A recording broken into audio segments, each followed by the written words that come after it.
पश्चिम बंगाल, जहां एक तरफ सियासी गर्मी अपने चरम पर है, वहीं दूसरी तरफ विकास की एक अलग कहानी भी धीरे धीरे आकार ले रही है। सवाल उठते हैं, बहस होती है, लेकिन इन सब के बीच राज्य सरकार इंफ्रास्ट्रक्चर और इंडस्ट्री प्रोजेक्ट्स को लेकर अपनी रफ्तार बनाए रखने की कोशिश कर रही है। ममता बनर्जी की अगुवाई में सरकार एक साफ संदेश देना चाहती है। बंगाल सिर्फ राजनीति का मैदान नहीं, बल्कि निवेश और विकास का बड़ा केंद्र भी बन सकता है। राज्य में कई बड़े इंफ्रास्ट्रक्चर प्रोजेक्ट्स पर काम जारी है। नई सड़कों पर निर्माण, हाईवे कनेक्टिविटी को मजबूत करना और शहरी इलाकों में ट्रांसपोर्ट नेटवर्क को बेहतर बनाने की दिशा में तेजी लाई जा रही है। कोलकाता और उसके आसपास के क्षेत्रों में मेट्रो विस्तार परियोजनाएं लगातार आगे बढ़ रही हैं, जिससे न सिर्फ यातायात सुगम होगा, बल्कि व्यापार और रोजगार के नए अवसर भी खुलेंगे। सिर्फ इंफ्रास्ट्रक्चर ही नहीं, इंडस्ट्री सेक्टर में भी सरकार आक्रामक रणनीति अपना रही है।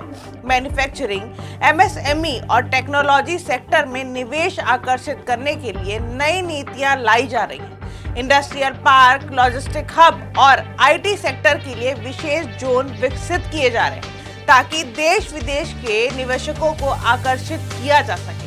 सरकार का दावा है कि इन पलों से आने वाले समय में लाखों रोजगार के अवसर पैदा होंगे, लेकिन तस्वीर का दूसरा पहलू भी उतना ही अहम है। विपक्ष सवाल उठा रहा है, क्या ये प्रोजेक्ट सिर्फ कागजों तक सीमित है या जमीन पर भी उतनी ही तेजी से दिख रहा है?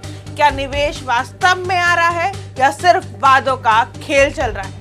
यही तो सवाल है जो इस विकास की कहानी को और ज्यादा दिलचस्प बना देते हैं।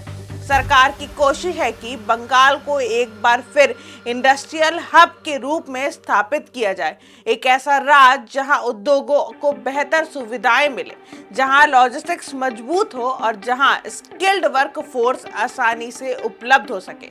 इसके लिए स्किल डेवलपमेंट प्रोग्राम्स भी चलाए जा रहे हैं, ताकि युवाओं को रोजगार के लिए तैयार किया जा सके। अब सवाल ये है, क्या ये विकास की रफ्तार राजनीतिक शोर से आगे निकल पाएगी? क्या निवेशकों का भरोसा मजबूत होगा? और सबसे बड़ा सवाल, क्या आम जनता को इन प्रोजेक्ट्स पर सीधा फायदा मिलेगा?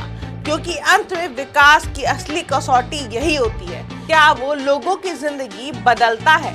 पश्चिम बंगाल इस वक्त एक ऐसे मोड़ पर खड़ा है जहां एक तरफ चुनौतियां हैं तो दूसरी तरफ अवसर भी, और आने वाले समय तय करेगा कि ये प्रयास राज्य को नई ऊंचाइयां तक ले जाते हैं या फिर ये भी सियासत की भीड़ में कहीं खो जाता है। ऐसी खबरों के लिए जुड़े रहे हमारे साथ। मैं निशिता और आप देख रहे हैं इंडिया जंक्शन। खबरों का जंक्शन।